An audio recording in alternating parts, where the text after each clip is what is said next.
So without further ado, I'm going to hand this over to you, Julio, and we can get started. Thank you. Thank you, Amanda. Thank you, Amanda.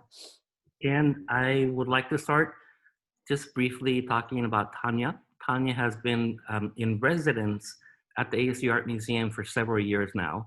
In between being in residence, she was selected to represent Mexico in the Venice Biennale, and so we had to take a pause there. And since then, we've actually opened one project with her called Pulso. That was an amazing video immerse installation. And we're getting ready to open, well, actually we were gonna open For the Animals, and then the pandemic hit. And essentially we are eventually this summer in August, open up in specific ways, but the show will be present. And Tania is an artist based in Mexico City. I've known Tania for a very long time. I met her in Tijuana, maybe in the early 2000s, and some of the music that you're listening to is some of the ways that we connected was through music and through the art that was going on in Tijuana at that moment. And Tania is a very accomplished artist. She is a Guggenheim fellow, and she has shown all over the world. For the most part in Europe, Latin America. She's very big in Poland. I know she's done a lot of extensive exhibitions in Eastern Europe. She always says that. And we are really happy to be working with her, and we can't wait to open this exhibition. And I think that perhaps Tania was gonna show us a little bit around her house, just to get the lay of the land. And we were looking for Fellini as well, but maybe we'll find Fellini, her cat, her famous cat, later on in the broadcast. Yes, Tania? hopefully. Yes. Yeah. Hi, everyone. Thank you, Julio, for the invitation. It's so nice to just have this chat. It's like chatting with friends. And he was asking me when he invited me, what kind of coffee are you gonna drink for this couch conversation? I'm like, Julio, here in Mexico City, we are 12 p.m. plus. Now it's 12:06, so I'm gonna say cheers. I make some delicious mimosa with toronja and prosecco, grapefruit and prosecco. So cheers and welcome, everyone. Yeah, I will walk probably around with the computer. Hopefully the signal will not. And by the way, Tania has a really beautiful couch that your brother designed, correctly? No, it was I don't have brothers. It was my I call him my cousin, but actually he's my nephew. But he's big, and he's like, when he said like auntie, I'm like, no, man, you're my yeah. But his name is Ricardo Casas, and we work together a lot. He was the one who designed with me, and he was a producer for the organ, this big round piece with the cornets. And since then, we did as well the organ, the piano players as well in the 5 Variations exhibition. We did Venice together. He was the producer of the Possessing Nature piece. And recently we did a sound permanent sculpture, which is called Kiosco Sonoro. And we're working in more projects, so yes. Did he also design the piece that we're gonna have in our show, the sound system? He designed the sound system. Oh, beautiful. He designs engraving sound. Yes. So let me see if this works. Fellini is not here regularly. He spent most of the day. I don't know if you can see it. That's the playground of Fellini with his little cat. And this is the couch that we were talking about. I don't know if you can see it. Yes? We can see it. Okay. So maybe I will just do this. So over there at the end, I'm just gonna walk through here. This is Enrique studio, and this is our workshop, which is super bright now. And Enrique is Tania's husband, who's a really amazing artist as well. His name is Enrique Hesic. Yeah, we're looking at originally some from of his Argentina. work here. He works a lot with these tools and mostly with huge tools. But now he just has a space for those. And then kitchen, garden. There's a gourd over there, Julio. You wanted to Oh, think yeah. about that? Yes. Can we look at it for a second? Yes. So when Tania was making this series is when I first met her in the early 2000s in Tijuana. Can you put the camera a little higher? Oh, sorry. Yeah. There you go. Perfect. And what is that material you It is a fabric, and linen? it's linen, and it's stitched. It's And, thread. yeah. Yes. Okay. So I'm keep going, Mm-hmm. and I know here's my studio.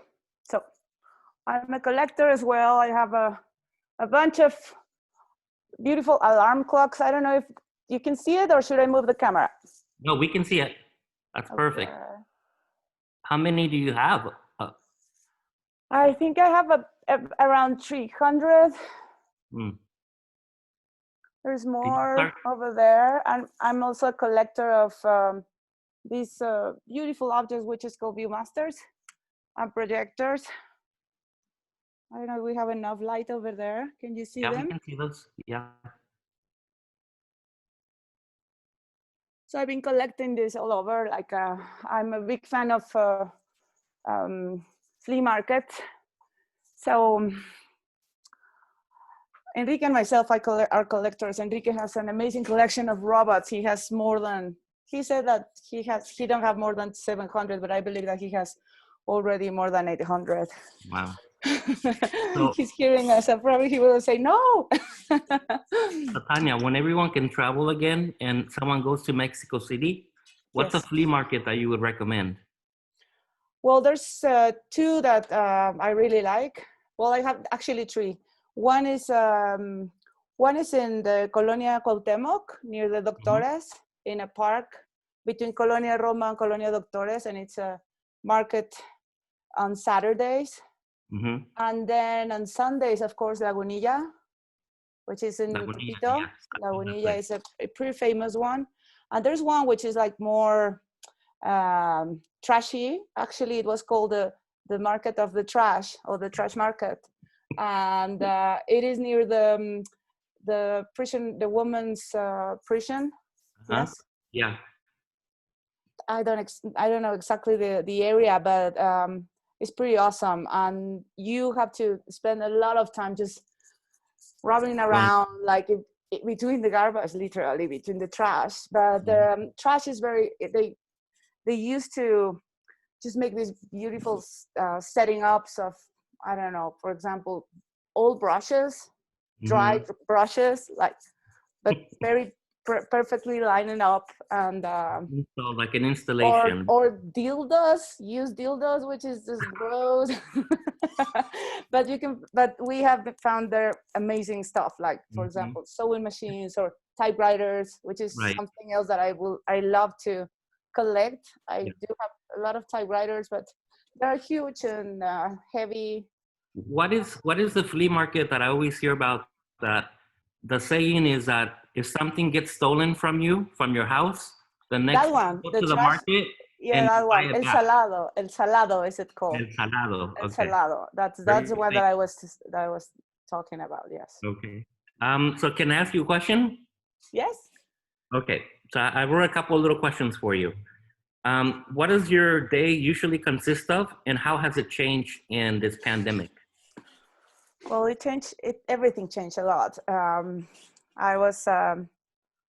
I think this is the time I've been more in a continuous way at home. I've been traveling in the last years a lot, so I actually didn't have a real routine at home. I was just like I always were waking like around 9 something, taking a coffee and slowing down and but now I do have a routine. It cost me a lot. Probably the first 2 months was very strange. It was like not, I wasn't sure it was which day it was or what was happening. I really commit myself in just reading literature and taking care of Fellini and Enrique and cooking.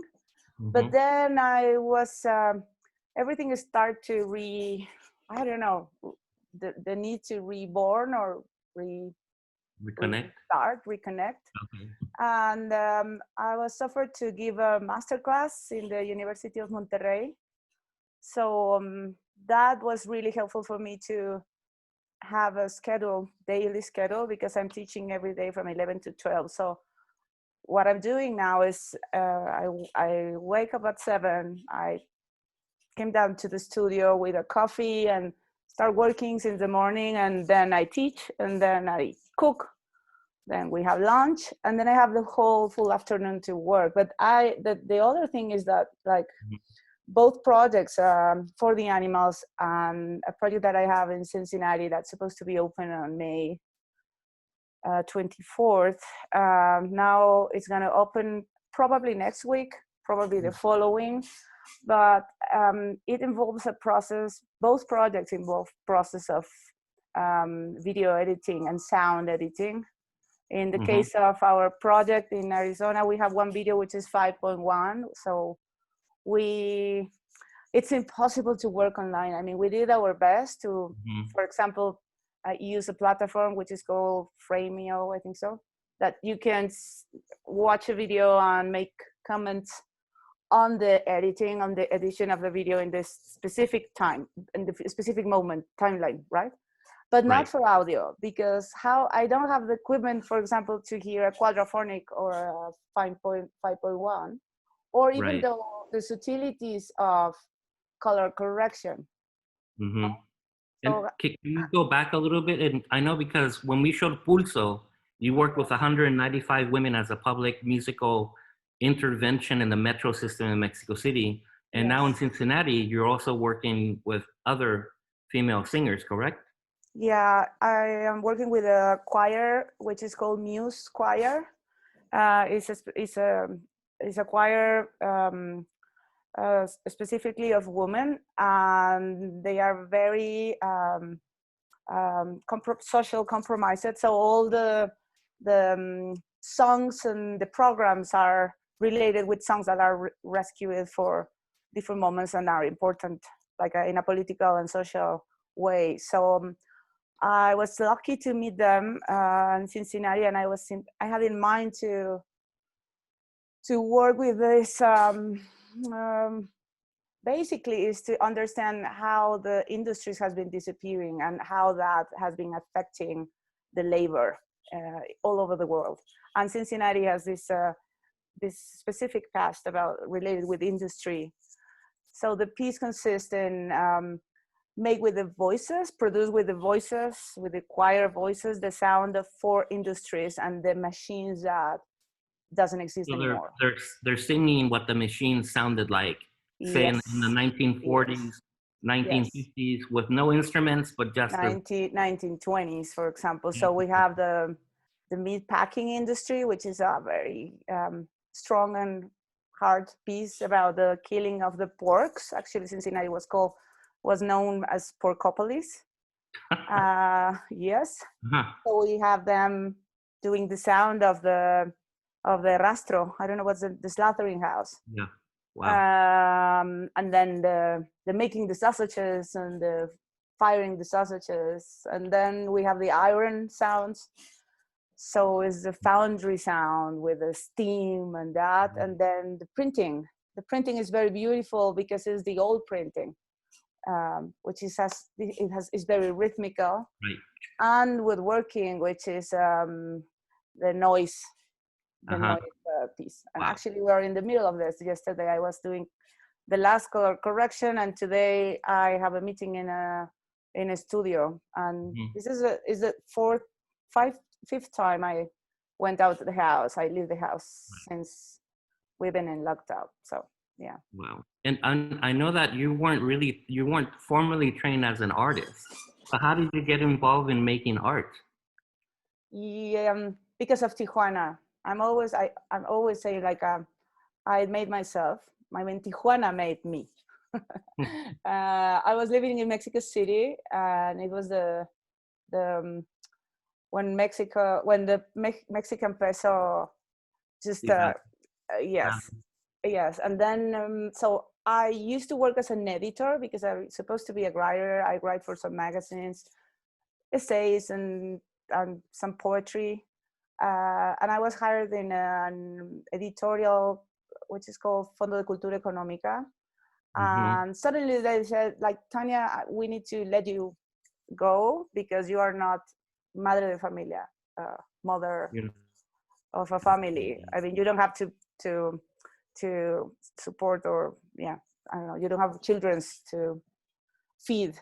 So they kicked me, and then I was offered by my cousin Gabriela Posada, who's living in Tijuana. He lives there, as to work for her as an editor in the Colegio de la Frontera Norte. Is this place for border studies. It was very interesting. I spent a year working as an editor over there, but then I quit because I'm not used to that kind of works from 9 to 5. And then in the meantime, I proposed to La Revista Viceversa, which was a magazine, a cultural magazine in Mexico in the 19th and 2000s, to make a note, especially based on the artistic movement in Tijuana. And they say yes. Mm-hmm. So that's why I connect with Marcos Ramirez Serre and Alejandro Zacarias, and many, yeah, Ingrid Hernandez and many other artists in those days. So they were super open and generous with me. In conversation, they invited me to their studios. And then suddenly they invite me to be part of this community project that they were doing with Insight. Mm-hmm. It was to create a mural in a community of fishermen in Popotla. The other side of that community was the studios of 20. I don't know which studios, the film studios, but they were filming the Titanic. Yes, yes.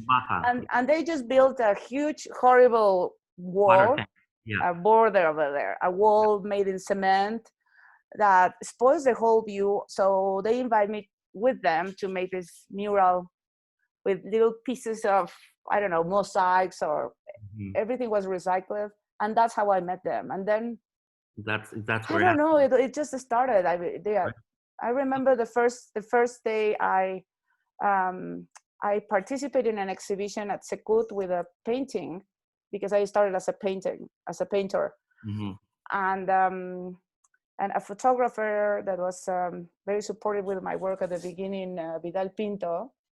He just approached to me like, Tania, I love that painting. I want to buy it. How much it cost? I didn't have an idea. I mean, a clue. I never saw a painting before. So the following day I called him, and I don't remember how much I said, but it was pretty awesome. It was for living for 3 or 4 months. And he said, of course, yes, come over for your money. And whenever the exhibition ends, just bring the paintings to me. So I quit my job. Wow. And that's how I started, yes. And to give people background, in the late 90s, early 2000s, there was a huge renaissance of border art happening in Tijuana, San Diego. Yes. There was a program called Insight that was a binational public art program that happened between, I'm not sure if I have the dates correct, but between 1997 and 2010, I believe was the last one. Anyway, so there's some artists from all over the world coming to Tijuana, San Diego, doing these amazing projects. And there's also the birth of amazing music coming out of Tijuana. And leading out was Nortec Collective. Yes. And Nortec mixed electronic music with norteño and mariachi type music. one important thing that they did is in electronic music, the bass is really important. And what they did, I thought was really smart, is they replaced the bass with tubas. They ended up resampling tubas from norteño music, and that was their base for their music. And that really plateaued Tijuana in this worldwide recognition of art and music that was happening at that moment. And because we're talking about Tijuana, yeah, it was very, very important, Julio. Yes, yeah. And actually, before, I mean, I think it was a little bit earlier than Nortec, like a year, let's say. There was a lot of parties, and because you know, in Tijuana there was no school of art, so all the artists will get together in parties, and it was just like, let's make a party and let's make a projection over here, and let's use this sound plus this painting that is going to be round and it's going to be turned it out with a machine behind with wheels. And so there was no rules of how to invent or how to collaborate. We were just collaborating because we were friends, which was very, very important. So after all those parties, then Nortec born. We were in all the parties of Nortec since day one. They were my neighbors when they were Artefacto. I mean, Pepe and Roberto were my neighbors. And it's funny because when I went to your party in Venice, Nortec was DJing. Of course, they were invited. You had the best party in Venice that year. It was an amazing party. So and well, that was something that was very important for that moment, which was the exhibition Tijuana Session that was curated by Priamo Lozada and Tayana Pimentel. And it was with all this Nortec coincidence. Actually, Pepe Mogt was part of the exhibition as an artist. Right. And so all is intertwined and interweaving, yes. So Tania, last week Trump was here in Arizona, Yes. and he did a press conference in the new border wall that has reached, I think it's in Yuma now, and so that kind of gives us an emphasis on our project. Can we talk a little bit about For the Animals? Yes, of course, please. Yeah. Our project, even though it doesn't start, it started with just with Julio and myself driving towards the university to the museum. I think you picked me up at the airport, and then we were in our way to the Arizona State University Museum. It's you, yeah. And then I just look into the mountain, and that mountain looks like a big, huge speaker. We're talking about the hole in the rock. Yeah, the hole in the rock. And I was, Julio, oh my God, that looks like a speaker. Can you imagine to make a concert using that geological shape as a speaker, like really an aural device, a natural aural device? And it was the day one. So we started from there. Then we visited the hole in the rock, and just over there, just down there below the hole in the rock, there's the Arizona Zoo. And in the closest part of the hole in the rock, there are just the species of animals which are from the region. The Sonoran Desert. In the desert, the Arizona desert, that, as we all know, geographically extend to Mexico as well, because borders are just a political stupid thing. So, but now everything it changed a lot with the normally way the animals move in their space.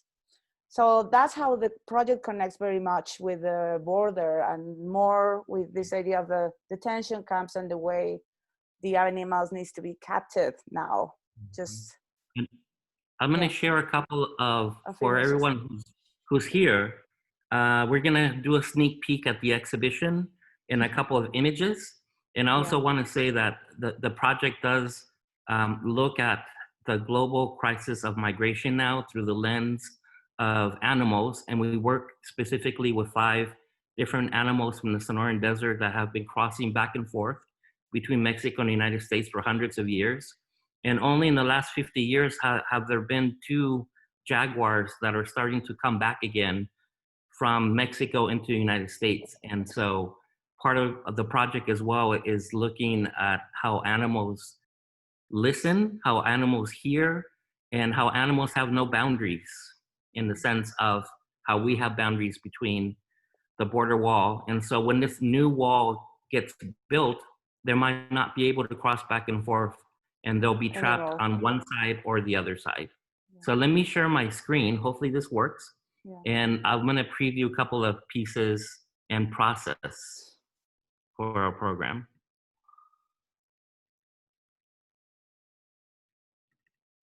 So excited, Julio.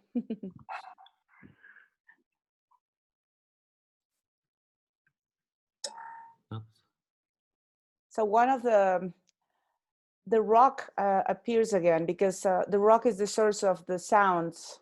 So what we did was install several devices to record data from the rock, like the mineral data, the geological information, but as well temperature,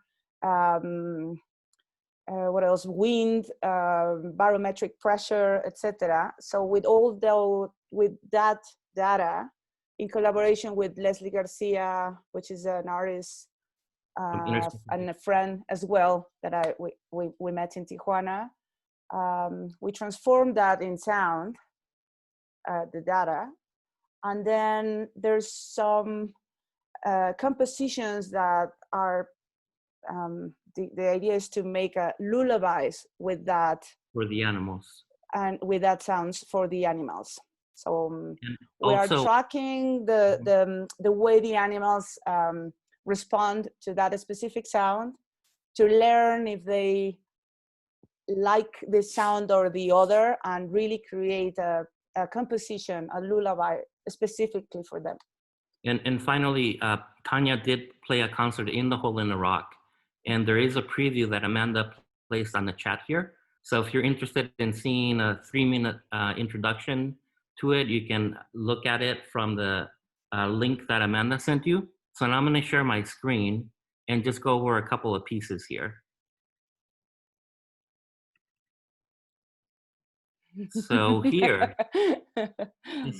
this is our device. So this is called Scout, and this is our experimental fake rock recording device that actually has 3 small computers in it, and it actually detects the animals. It projects the sound that the animals are hearing, like the lullabies, and they get closer to it, and the rock starts recording. And it records in 360. Basically, it's in 3 different spots that the camera and the audio. The audio is also playing in ultrasound as well. So that's something that the animals can hear. And again, I'm just gonna give you a couple of sneak peek things into this. This is some testing that we're doing with the projections. This is a 3-channel mix where we're gonna have the animals and a 5.1 sound system. Yes. This is one of the drawings of one of the animals. This is the sound waves and what kind of frequency they listen to. Here's Fellini. We might catch him later. Yeah. Here is the kid fox, which is a really beautiful animal that is, again, in the Sonoran Desert. We ended up working at the Southwest Wildlife Conservation Center in Scottsdale, where they rescue a lot of animals. And we filmed a lot of these animals in their habitat, and we also filmed them outside in the outdoor areas as well. This is a really beautiful etching that is part of the exhibition. And Tania has this amazing sound system where this was made with a copper plate, and you actually play the copper plate as you're mixing sounds from the Hole in the Rock. And this is one of the images of the Hole in the Rock. This is one of the coyotes that we filmed. This is a Mexican gray wolf. This is a bobcat. And so the videos are just gonna be really phenomenal. They're filmed in the daytime and in the evening. And Tania's also working and playing with the animal sounds and their frequencies. So there'll be a lot of tones that you'll hear during the exhibition. Here is sort of one of the samples of what you'll see in the video that Tania was talking about, where they track what kind of species it is and what the range is in the environment. Here's a really beautiful image of a wolf in northern Scottsdale. Here's one of the cameras capturing the sunset. Here's Tania actually performing in the hole in the rock at 6:30 in the morning. Here's Tania actually creating the device. We all worked on it. And so everyone, what do they call this? Everyone thought it looked like a donut or like yes, no, a cake. It was a cake, a wedding cake. A wedding cake. And so the technology was produced and created in Mexico City, and the actual object was made in Phoenix with Urban Plow, Matt Moore, with his studio, and Peter Costa as well helped us. Yes. And this is a really phenomenal video. This is a separate video. There's actually 3 video installations. This is one, and this is basically, this tells you the history of the hole in the rock. There's text that is in this video, and it's a 3D computer animated video with 5 different ways of seeing the hole in the rock. And here you can actually see the hole. And when you get closer, you can kind of see how the temperature changes and what the rock is made out of. So the video really tells you the history of the hole in the rock and how it was used previously as well. Yeah, that video is beautiful, and it's the representation of all that data in images as well, in images and in sound. Mm-hmm. Yes. Let me give you one more question here. Yeah. Okay. I know that you do a huge amount of research for all your projects, but can you share with the group what you're reading or any other research material that really resonates with you? Yes, of course. Yeah, I love research. I believe it's just half of, or I don't know if half or the whole part of the work, but definitely I enjoy it very much, and it's the way it connects in a very serendipity ways, serendipic ways. I bring next to me a bunch of books that I'm using now, because now I'm writing the script for the 3-channel video. And I work a lot with my own writings, but as well, I like to use some references books and create this kind of cadáver exquisito. How do you? Exquisite corpse. Yes. So I have one book that actually you gave me, Julio, which is beautiful, which is the Mark Twain Book of Animals, and it's written. It's a tale. So it's a beautiful way of describing the animals in the words of this amazing writer. He was a traveler, and but this is the most amazing one. I don't know if you can see it. The Great Animal Orchestra. The Great Animal Orchestra, and it's written by Bernie Krause. He's a sound, an ambient sound recorder. How do you call that? He's a musician, a naturalist, a field recorder. Yes, and I found in his book such an echo of what we have been discussing all these years about how you have to tune your sensibility, your own aural sensibility to the nature. So as soon as you connect yourself to your headphones and with a microphone, he said, for example, that when you are field recording, it's not about recording, it's about learn how to hear, actually, because you never hear as you do when you are using a mics for that. And so it's an overwhelming and beautiful book about how to perceive sound all around us and how the animals perceive their environment, which is a kind of a huge orchestra. It's like that. He said that the nature sounds create a big orchestra and a big concert all the time. So this is great. I'm always read a tube, which is a David tube. He's he always specializes in sound, and Okay. his big house, for example, since the day one of our when we are conceived, when we are inside our mom Tom, Mhm. we hear her heartbeat and all the liquids. So that's our relation with sound, which is pretty amazing. That's our first way of touching or feeling sound. And I have one more, which is sonic intimacy. Oh, that sounds great. Who's that by? This is Dominic Petman. Okay. So it's again, it's about understanding how we can listen the world and how the world listened us, because we've been discussing that, Julio, as well, how, for example, the animals that are in the zoo, all the way they perceive the sound is completely disturbed and destroyed because of the airport. So actually that was the conversation that we had with the first collaborators from the University of Cincinnati. Please remind me. You mean ASU with Garth? With Garth, yes. Yeah. Yes. So Garth was worried. He studied his ecology of sound. Right. So we are touching that as well, in a way, like in a very solid way, because I am not, as you said, I'm not an academic as a learned academic.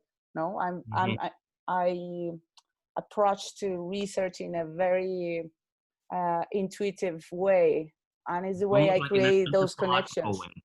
Sorry? Very anthropological way as well. As well, yes. It's Yeah. just yeah. Amanda, is it time for questions? Yeah, we can open it up. We've got about 20 minutes left. So if you have anything else you want to talk about or you'd like to open it up, we can. Oh, yes, I have one more question for Tania. Yes. Tania, Julio. what do you miss about Tijuana, and what do you miss about Arizona? Whoa. I miss a lot of things about Tijuana. I miss my friends. I miss the streets of Tijuana. I miss very much this kind of ugliness of the city itself that I found extremely beautiful. It's the aesthetics of the city are, I will say, trashy, and I hope that if there's someone from Tijuana will not misunderstand that. I mean, in the trashy in a beautiful way, the same way I do like graffiti and tags. I think it's a very alive and I can eat that. it just made me very moved to think about Tijuana. I found myself, my heart is half norteño and half chilango. And that is possible, definitely. Right. I miss el turístico. I miss the drinks, the food. Yes, the food. Of course, and the sea. I mean, living in a city that has a sea next, just over there, it's amazing. And from Arizona, oh my God, I just miss very much to be there and just to be able to finish our project in person. I mean, I have to say that all the troubles and problems, and it's just like anecdotic troubles, but it's really all the delays that we had in the project because we can't actually be together and walk to the places. And yeah, so I miss that. I miss the color of the mountains. I miss the color of the skies. And of course, I miss your dinners with your beautiful family that I know that are there. Hola, Jennifer. Hola, Enzo and Prado, and your generosity, Julio. Of course, I mean, Julio is an amazing chef, and he prepared dinners and cocktails, and we always have these amazing discussions about the work while having drinks and having delicious dinner, sharing that. So I miss that so much. Yes. But we can't wait to open the exhibition. Me too. We have a question about that actually. Okay. Someone is wondering, how will the show be presented in the gallery, and how are we all making the space welcoming despite the new normal protocols? Oh, hi, Lucia. So one thing we did is the 3D video animation was actually going to be on headphones. So now we're using parabolic speaker. Nobody wants to touch headphones right now, or at least in the near future. So we're just adjusting how one would walk through the space with the distancing as well. I know that the museum will have a protocol in regards to how many people could be at the museum at once, ticketed sort of entry. So we are having to deal with that. So let me read that again. And what else? Yes. I think that's kind of like where we're at. In Julio, Tanya's the existing engraving space, is sound kind of machine, large. no? The engraving sound machine Oh, right. as well, no? So we have the engraving sound machine, which basically the audiences would play soundtracks based on these copper plates that are really phenomenal.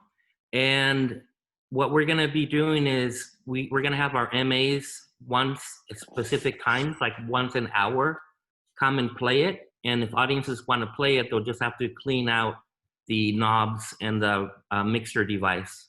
So essentially, it's not going to be just open for everyone. It'll be timed basically. We've got another question here. Can you elaborate on the relationship between the geological feature, so the hole in the rock, and then the donut device? Are they connected as a feedback loop? What are the reactions of the animals to the recording so far? It's called a donut now. Okay. So in the exhibition, you'll be able to see the actual device as well because it's a sculpture to us. And it was, I would say, the relationship between the hole in the rock and the device. Okay. So one of the There are two devices. That's the thing. There's yeah. Yeah. So I'll Yeah. talk about one and you talk about the other one. Okay, good. Go. So the sculptural donut piece, as we're calling it now, that actually is projecting the sounds that were created by Leslie Garcia from the data that was gathered from the hole in the rock.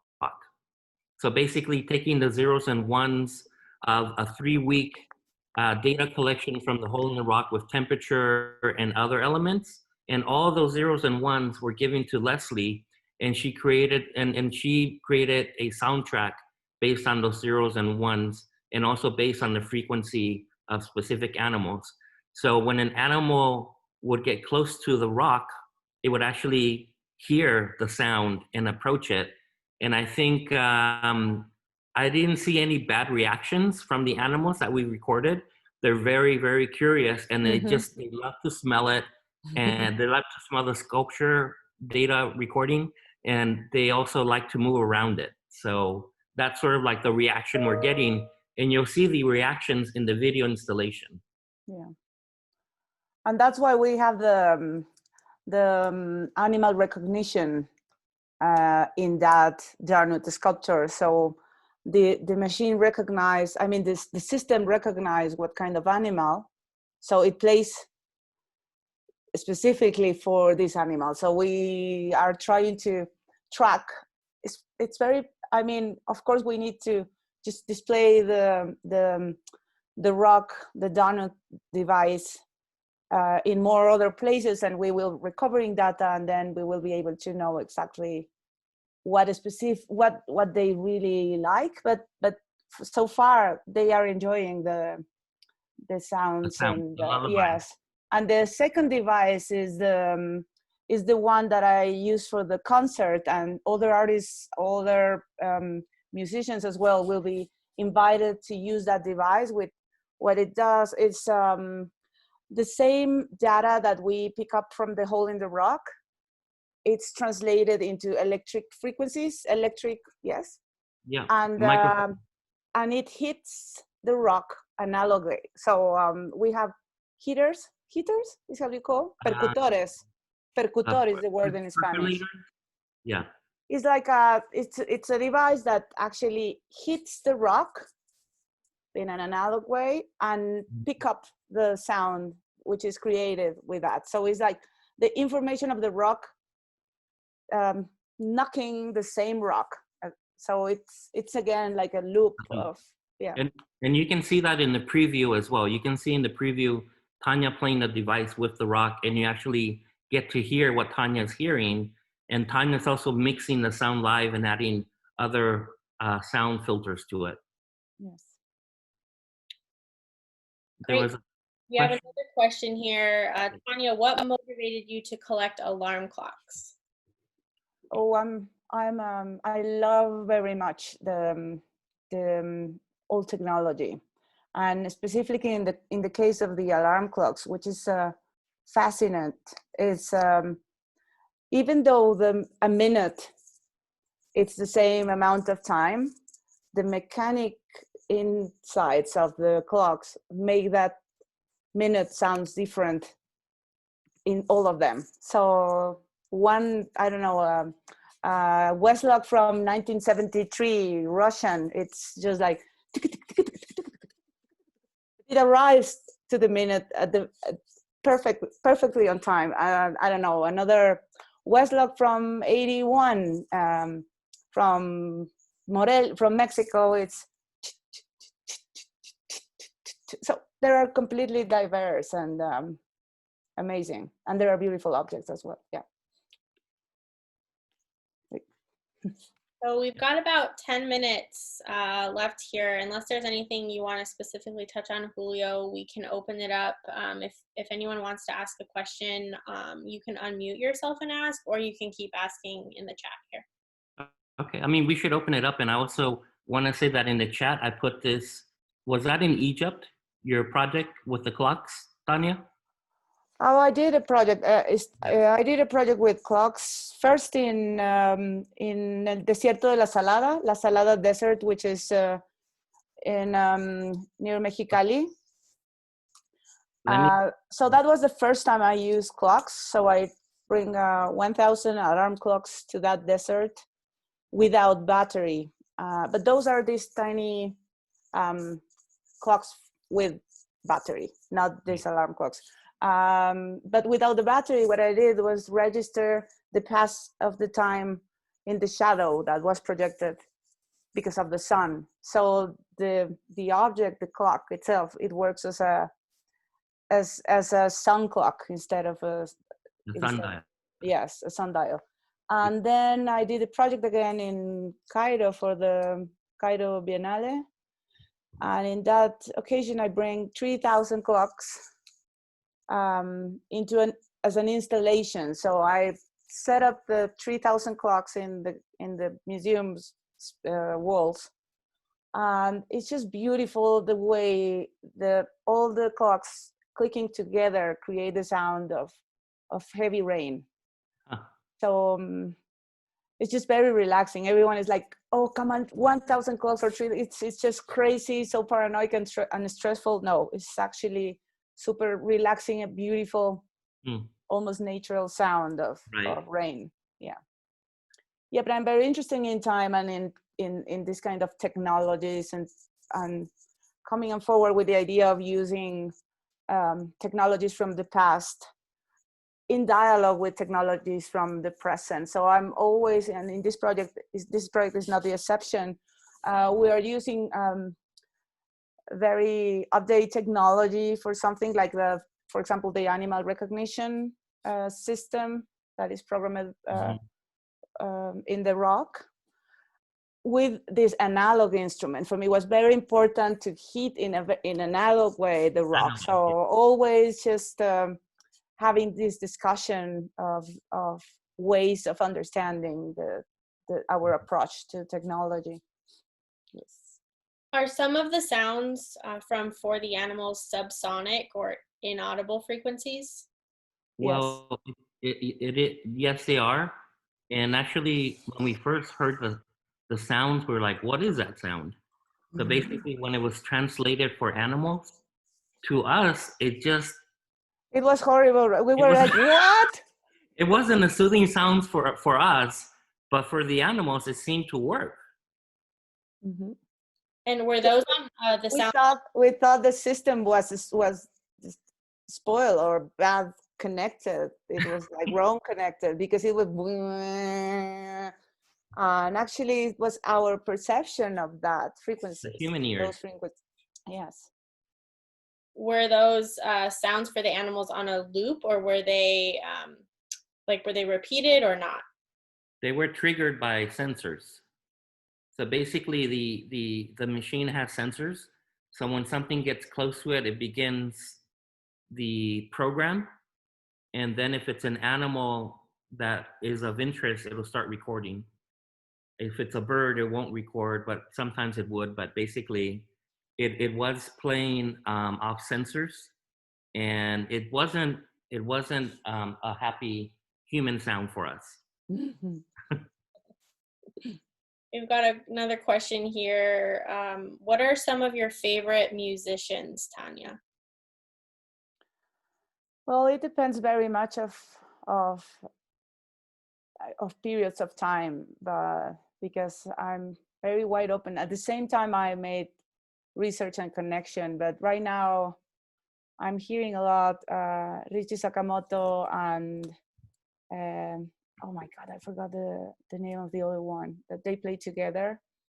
I like, of course, I like I love Bach. I'm going from here to there. I'm not very bad with names. I can share a playlist after, for example. Yes. Who asked that? Brit. Brit was the one who asked me for a playlist, I think so, 3 months ago. Yeah, I promise I will share. Yes. Yeah, we'll put it up on our Spotify account. So Okay. have one Okay. It's very heterogeneous. How to say that? Yes. Yeah. Just goes from here to there, from here to there. All over genre. Yeah. Right. Exactly. Richie Sakamoto and Albanoto. Thank you, Enrique. Did you hear his soundtrack he did for the Francis Bacon movie? Yes. Amazing. Amazing. Yes. Okay.